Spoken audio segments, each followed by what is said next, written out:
कुछ रिडम्पशन के related entries बता देती हूँ, जिसमें टोटल 6 टाइप के केसेस हमें पढ़ने हैं। ओके, उसमें से 3 टाइप के केसेस ये रहेंगे। अब सबसे पहले तो रिडम्पशन का मतलब क्या होता है। रिडम्पशन का मतलब होता है कि रीपेमेंट ऑफ डिबेंचर। ठीक है, अब हमने ऑलरेडी आगे के क्वेश्चंस में ये तो देख लिया कि टोटल 3 टाइप के इश्यू होते हैं। One is issue at par, issue at premium and issue at discount. ठीक है, अब आ गई बारी रिडम्पशन की। रिडम्पशन का मतलब होता है रीपेमेंट। ओके, तो रिडम्पशन का जो मतलब कि रीपेमेंट ऑफ डिबेंचर होता है, उसके हम 3 केसेस देख रहे हैं, जहां पे मैंने लिखा है redemption of debenture at par. Par का मतलब क्या होता है? पार का मतलब ये होता है कि डिबेंचर में अगर मैंने 100 रुपीज का डिबेंचर इश्यू किया है तो बदले में मैं 100 रुपीज ही पे कर रही हूँ। ठीक है, जैसे कि ये जो केस है issue at par and redemption at par, यहाँ पे हमने इश्यू किया होगा 100 रुपए पे, रिडीम कर रहे हैं 100 रुपीज पे। ठीक है, मतलब कि यहाँ पे मैं लिख देती हूँ फॉर एग्जाम्पल 100 रुपीज में इश्यू किया तो मैं पे भी कर रही हूँ 100 rupees. Okay, issue at premium का मतलब क्या हुआ कि मैं इश्यू कर रही हूँ फॉर एग्जाम्पल 100 रुपए का डिबेंचर में 110 रुपए में इश्यू कर रही हूँ, तो ये क्या हो गया? टोटल 100 का debenture plus 10 rupees premium is equal to 110 रुपए हो गए इश्यू में। मैं रीपेमेंट करी एट पार। पार मतलब कि 100 रुपीज का जो ओरिजिनल डिबेंचर था वही, मतलब मैंने इश्यू करते वक्त लोगों से लिए कितने? 110 रुपए इंक्लूडिंग प्रीमियम, और मैं पेमेंट कर रही हूँ एट पार, मतलब कि original face value of the debenture. Issue at discount, अब इसका मतलब क्या हुआ कि मैंने 100 माइनस 10 मतलब मैंने 90 रुपीज से इश्यू किया, मतलब मैंने पैसे लिए। ओके, तो मैंने 90 रुपीज लिए, पर मैं रिडिम्पशन कर रही हूँ, रीपेमेंट कर रही हूँ फेस वैल्यू दैट इज पार, मतलब 100 रुपीज। क्लियर? आई होप आपको ये क्लैरिटी आ गई होगी। चलिए अब जर्नल एंट्रीज की बात करते हैं। ओके, तो फर्स्ट मेरी जर्नल एंट्री जो है वो कॉमन आएगी, जो हमने ऑलरेडी आगे के एग्जाम्पल में की हुई है। तो फर्स्ट ऑफ ऑल क्या होता है? बैंक में पैसे आते हैं, bank account debit to debenture application and allotment. ठीक है, ये वाला एंट्री आ गया। सेकेंड एंट्री क्या आता है मेरा? Debenture application allotment and allotment account debit to percentage debentures account, जो भी परसेंटेज रेट ऑफ इंटरेस्ट हो वो वाला। ठीक है, ये हो गई मेरी दोनों किसके रिलेटेड एंट्री? इश्यू के रिलेटेड ये दोनों एंट्री हो गई मेरी। ओके, इश्यू की एंट्री। अब हम करते हैं रिडम्पशन की एंट्री। अब रीपेमेंट में क्या होगा? रिडम्पशन। ओके, रिडम्पशन की एंट्री क्या होगी मेरी? तो मुझे कितने रुपए डिबेंचर के रीपे करने हैं, तो ये वाला अमाउंट आ जाएगा मेरा, percentage debenture account debit to, किसको पे करना है मुझे? डिबेंचर होल्डर को। तो यहाँ पे एंट्री आ जाएगी मेरी डिबेंचर होल्डर अकाउंट। ओके, अब एक्चुअली रीपेमेंट करेंगे तब क्या एंट्री करेंगे हम? तो debenture holder account debit to bank account. Okay, तो आपको ये आई होप ये वाली एंट्री समझ में आ गई होगी, बिकॉज ये वाली एंट्री हम रिपीटेडली कब से कर रहे हैं। ओके, शेयर में भी सेम एंट्री थी, यहाँ पे डिबेंचर में भी आगे के साउंड्स में हमने देखी यही एंट्री। अब रीपेमेंट की सिर्फ एडिशनल एंट्री ये आ रही कि डिबेंचर होल्डर, ओके, डिबेंचर अभी रीपे कर रहे हैं तो हम लोग डेबिट कर देंगे, means we are decreasing our liability, and whenever liability decreases the liability account will be debited. तो debenture account debited to debenture holder and then debenture holder to bank account. Okay, अब अगर मैं issue premium से कर रही हूं तो मेरा फर्स्ट एंट्री अगेन सेम आएगा कि bank account debit to debenture application and allotment account, right. Second entry में क्या आएगा मेरा? प्रीमियम आ जाएगा अभी, तो ये वाला अकाउंट डेबिट कर देंगे again, debenture application and allotment account debit to whatever the percentage is, percentage debenture account to, अब मैंने इश्यू प्रीमियम से किया तो क्या आ जाएगा यहाँ पे? Security premium account. तो ये दोनों एंट्री भी आपको ऑलरेडी पता है। नेक्स्ट एंट्री मेरी ये कॉमन आ जाएगी अगेन टू, तो क्या रीपे करना है मुझे? डिबेंचर का अमाउंट, डिबेंचर अकाउंट डेबिट, और आप देख सकते हो मैं रिडम्पशन पार से ही कर रही हूँ, राइट। तो पार से मतलब यहाँ पे 100 रुपीज ही रीपे करना है मुझे, कुछ एडिशनल रीपे नहीं करना है। Debenture account debit to debenture holder and fourth is debenture holder to bank account. Okay, तो यहाँ पे हमने होल्डर को पैसे देने हैं, ये एंट्री की यहाँ पे कर दिए। क्लियर? अब चलिए मेरा केस नंबर 3। तो यहाँ पे फर्स्ट एंट्री क्या आएगी मेरी, तो वापस कॉमन एंट्री आएगी bank account debit to debenture application and allotment account debit.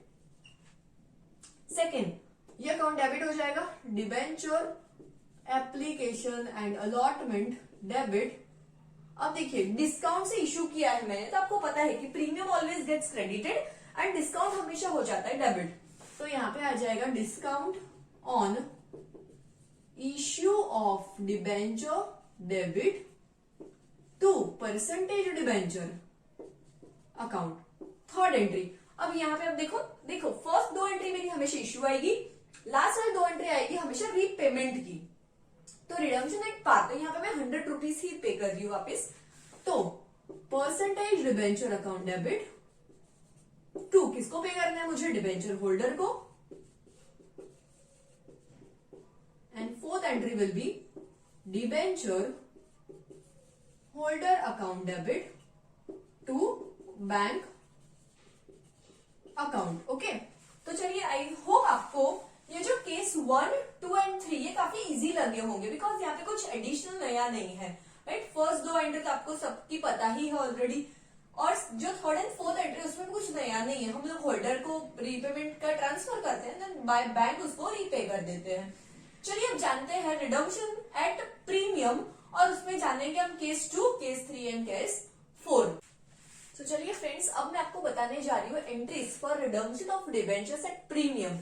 Premium का मतलब क्या होता है कि फॉर एग्जाम्पल मैंने इश्यू किया है डिबेंचर 100 रुपीज के हिसाब से, दैट मीन्स मुझे 100 रुपीज मिले होंगे, पर मैं प्रीमियम से पे कर रही हूँ, मतलब कि लिए मैंने 100 रुपीज, मैं पे कर रही हूँ उससे ज्यादा। फॉर एग्जाम्पल मैं 10 रुपए प्रीमियम से पे कर रही हूँ, इसका मतलब क्या हुआ, लिए मैंने 100 रुपए इश्यू के टाइम पे और मैं रीपे कर रही हूँ 110 रुपए।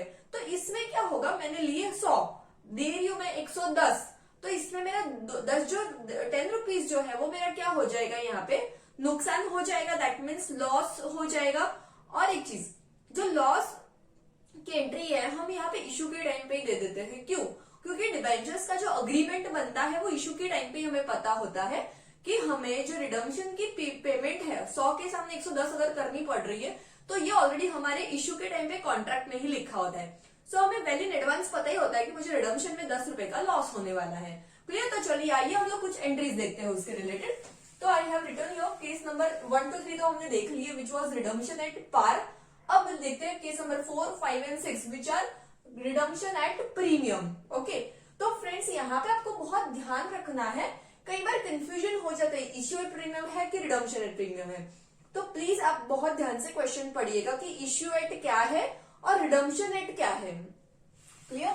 तो चलिए सबसे पहला केस है मेरा issue at par and redemption at premium. मतलब पार का मतलब फॉर एग्जाम्पल मैंने इश्यू किया है 100 रुपीज से, मैं पे करी फॉर एग्जाम्पल प्रीमियम के अमाउंट में यहाँ पे एग्जाम्पल के तौर पे रख रही हूँ 10 रुपीज, तो मुझे पे करना पड़ रहा है 110, राइट। इश्यू एट प्रीमियम मतलब कि मैं इश्यू कर रही हूँ कितने पे, 100 plus 10 that is 110। Okay, and मैं रिडम्पशन भी कर रही हूँ उसमें ज्यादा पैसों से, मतलब 100 रुपए प्लस रिडम्पशन का डिबेंचर, रिडम्पशन 110 पे मीन्स की रिडम्पशन एट प्रीमियम। यहाँ पे भी हम बाइफरगेट कर सकते हैं कि इश्यू किया मैंने 100 पे, पर मैं रिडीम कर रही हूँ 100 plus premium 110। Issue at discount मतलब मैंने इश्यू के टाइम पे क्या किया, 100 माइनस 10 90 पे इश्यू किया, पर पे करने मुझे प्रीमियम से, तो 100 प्लस 10 इज इक्वल टू 110। अब इस केस में भी मेरा नुकसान हो गया, 100 के सामने 110 पे कर रही हूँ। इस केस में देखा जाए तो कोई नुकसान नहीं है, बिकॉज मैंने एडिशनली प्रीमियम तो ले लिया है और मैं लॉस से पे भी कर रही हूँ। ओके, तो यहाँ पे कुछ ज्यादा फर्क नहीं पड़ेगा।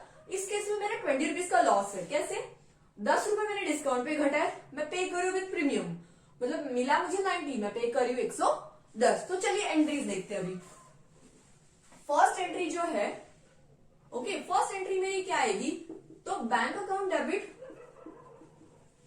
मान लो यहाँ पे मैं आपके रेफरेंस के लिए अमाउंट भी लिख रही हूँ। ओके, तो बैंक में सबसे पहले इश्यू की एंट्री आएगी, तो इश्यू में कितने रुपए लिखे मैंने, 100 to debenture application and allotment 100। Okay, second entry. अब आपको रिडम्पशन एक प्रीमियम है तो सबसे ज्यादा ध्यान रखना है सेकेंड एंट्री के ऊपर, which is a redemption entry. Okay, तो यहाँ पे डिबेंचर एप्लीकेशन एंड अलॉटमेंट कितना है, ये 100 रुपीज ही है। ओके, अब क्या करना है मुझे, जब भी रिडम्पशन एक प्रीमियम है तो हमेशा नॉर्मल एंट्री लिख दो एक लाइन छोड़ के। तो यहाँ पे मैं एक लाइन छोड़ देती हूँ और मेरी नॉर्मल एंट्री क्या होगी, 2% डिबेंचर, राइट। यहां तक मेरी नॉर्मल एंट्री हो गई। क्लियर। हमेशा आप आपकी हैबिट रखिए कि साथ में एंट्री मत कीजिए, साथ में एंट्री करने से बेटर है पहले इश्यू की नॉर्मल एंट्री कर दो और फिर अगर प्रीमियम से रिडम्पशन करना है तो उसकी एंट्री बीच में सेट करो, मतलब कि उसकी एंट्री को बीच में हमें घुसाना है। ओके, तो ये होगी मेरी नॉर्मल एंट्री इश्यू की। अब रिडम्पशन प्रीमियम मतलब कि मेरा 10 रुपए में ज्यादा पे कर रही हूँ, विच इज माई लॉस, तो यहां पे ऐड कर देंगे loss on issue of debenture. तो मैं कितने रुपए ज्यादा पे कर रही हूँ, तो 10 रुपए। ओके, 2 प्रीमियम ऑन रिडम्पशन, मतलब कि मैं रिडम्पशन कैसे कर रही हूँ, प्रीमियम से। तो यहाँ पे आ गया 10 रुपीज। समझ में आ गया। सबसे पहले नॉर्मल एंट्री जो आती है वही करनी है, जो लॉस की अमाउंट है उसको एडिशनली बीच में हमें सेट करना है। ओके, चलो ये हो गई हमारी इश्यू की एंट्री अगेन। अब थर्ड एंट्री आएगी हमारे रिडम्पशन की, राइट। तो अब मुझे यहाँ पे पता है कि मुझे डिबेंचर होल्डर को कितने रुपए पे करने हैं, 100 डिबेंचर की प्लस 10 रुपए प्रीमियम। तो एंट्री क्या करेंगे हम लोग, तो सबसे पहले डिबेंचर रीपे कर रहे हैं, मतलब लायबिलिटी डिक्रीज हो गई तो आएगा यहाँ पे percentage debenture account debit. For example यहाँ पे कितने डिबेंचर है मेरे, 100 रुपीज। एडिशनली मैं क्या पे कर रही हूँ उसको, 100 नहीं पे कर रही हूँ उसको, 110 पे कर रही हूँ। तो यहाँ पे जो अकाउंट मैंने ओपन किया है प्रीमियम ऑन रिडम्पशन, इसके साथ में पे करूंगी प्रीमियम ऑन रिडम्पशन 10 रुपए, ऐसे करके, राइट। टोटल डिबेंचर होल्डर को कितना मिलेगा, 110, राइट। एंड फोर्थ एंट्री आ जाएगी मेरी डिबेंचर होल्डर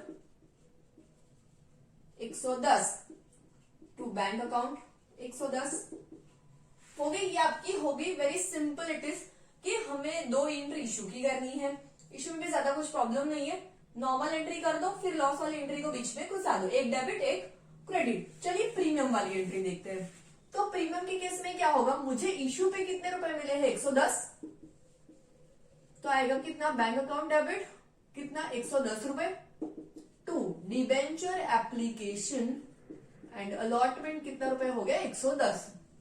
अब सिर्फ इशू, अभी रिडम्पशन को भूल जाओ, नॉर्मल इशू की एंट्री क्या होगी इस केस में मेरी, तो debenture application and allotment debit कितने से क्रेडिट किया मैंने, 110, तो डेबिट भी उतने से ही होगा 110। नॉर्मली एंट्री क्या होती है मेरी, एक लाइन छोड़ देनी अगेन, बिकॉज रिडम्पशन से डिबेंचर हम लोग रीपे कर रहे हैं प्रीमियम से, इसलिए एक एंट्री एक लाइन वापस छोड़ दो। 2% डिबेंचर अकाउंट कितना, 100 रुपए, to security premium 10 rupees. Okay, ये हो गई मेरी नॉर्मल एंट्री जो हम अभी तक कर रहे हैं। अब वापिस से मैं रिडम्पशन प्रीमियम से कर रही हूँ, मतलब 100 नहीं, 110 रुपए पे करी, तो अभी मेरा 10 रुपए का लॉस हुआ पेमेंट में, 100 की जगह 110 पे करना है, तो वापिस 2 एंट्री यहाँ पे घुसाओ, तो लॉस हुआ मेरा, तो यहाँ पे घुसा दो loss on issue of debenture, कितना एक्स्ट्रा पे कर रही हूं मैं, 10 रुपए, टू प्रीमियम ऑन रिडम्पशन, ये आ जाएगा 10 रुपए। अब यहाँ पे खास ध्यान रखना, इश्यू एट प्रीमियम और रिडम्पशन एट प्रीमियम में हमेशा ध्यान रखना, जो इश्यू के टाइम पे प्रीमियम कलेक्ट करते हैं वो जाता है हमेशा सिक्योरिटी प्रीमियम रिजर्व अकाउंट में, और रिडम्पशन पे जो प्रीमियम पे करते हैं वो हमेशा जाता है प्रीमियम ऑन रिडम्पशन अकाउंट में। Please don't confuse in both this premium, right. तो इशू का है सिक्योरिटी प्रीमियम, रिडम्पशन के लिए है premium on redemption, so please don't confuse this. Okay, third, तो चलो अभी डिबेंचर होल्डर को हमें ट्रांसफर करना है, तो डिबेंचर अगेन, डिबेंचर कितने का है मेरा ओरिजिनली, 100 रुपीज, मैं प्रीमियम के साथ पे करी उसको, premium on redemption ₹10 to debenture holder. कितना रुपए पे करना है मुझे उसको? 110। Fourth entry, debenture holder debit 110 to bank account 110। तो ये हो गई हमारी issue at premium and redemption at premium की एंट्री। अब चलिए देखते हैं केस नंबर 6। तो इस केस में मैं इश्यू कर रही हूँ डिस्काउंट से। अगेन नॉर्मल एंट्री लिखनी है मुझे। First is bank account debit. तो आपको पता है मैं डिस्काउंट से दे रही हूँ तो I get ₹90 only. Bank account debit 90 to debenture application and allotment कितना आ जाएगा? ₹90। ओके, अब इसको ही वापस डेबिट कर देते हैं सेकेंड एंट्री में। तो debenture application and allotment debit 90। अब वापिस मैं बोल रही हूँ आपको रिडम्पशन की एंट्री साथ में नहीं करनी, पहले एक लाइन छोड़ के नॉर्मल एंट्री दे दो। आपकी जो भी एंट्री बन रही है उसके बाद एक लाइन छोड़ देना।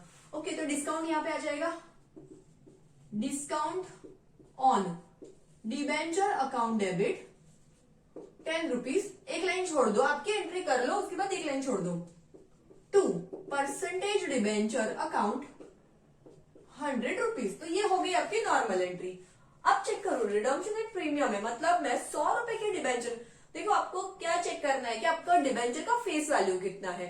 फेस वैल्यू जो भी है उसके ऊपर आप प्रीमियम दे रहे हो। ओके, तो यहाँ पे क्या आ जाएगा? ₹100 के बदले में मैं 110 पे कर रही हूँ, तो अभी मेरा लॉस हो गया। और एक तो यहाँ पे एंट्री आ जाएगी, loss on issue of debenture account debit ₹10 to premium on redemption which comes to ₹10 again. You can check this 90 10 10 110 100 plus 10 110.